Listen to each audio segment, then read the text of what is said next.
కొంతమంది భక్తిలో చచ్చిన వాళ్ళు ఉంటారు, వింటారా?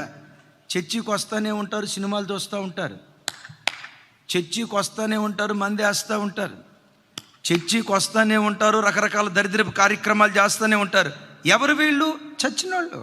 దేవుని మందిరానికి వస్తూనే ఉంటాడు, చేసే పనికి మళ్ళీ కార్యక్రమాలు చేస్తాడు. వాక్యం ఏమంటుందో తెలుసా? చచ్చిన శవాన్ని ముడితే చాలు అపవిత్రుడై. దీని అర్థం ఏంటో తెలుసా? చచ్చిన వాళ్ళ మధ్యలో నువ్వు బ్రతికితే నీ ఆత్మ కూడా చేస్తుంది. ఓ తమ్ముడు బాప్తిస్మం తీసుకొని గతంలో ఎవరితోనైతే స్నేహం చేసేవాడు ఈ మందు బాబులతో తిరుగుతున్నాడు. తమ్ముడా, ఏం తమ్ముడా అన్నాను.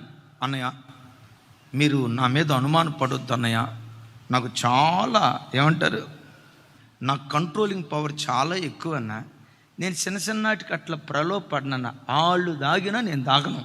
నా కంట్రోలింగ్ పవర్ చాలా ఎక్కువ అన్న, నేను అట్లా టెంప్ట్గానన్నా అన్నాడు. ఒరే నాయనా, దేవుని వాక్యం కంటే ఎవడు గొప్పోడు కాదు కదా. మోసపోకుడి, దుష్ట సాంగత్యము మంచి నడవడిని చెరిపేస్తని వాక్యంలో రాస్తుంది.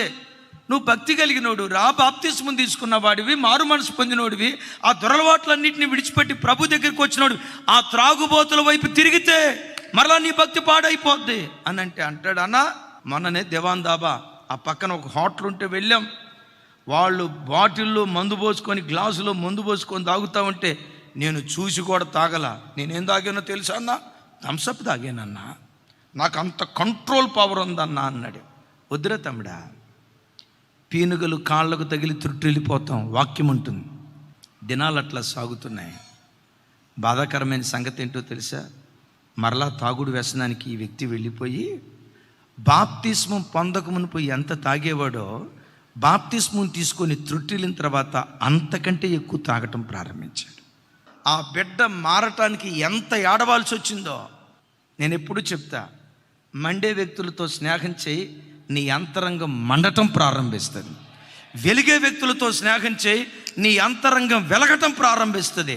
ప్రార్థించే ప్రార్థనాపరులతో స్నేహం చేయి, నీ ఆత్మదీపం కూడా ప్రార్థన కొరకు రగల్చబట్టానికి దేవుడు కృప చూపిస్తాడు.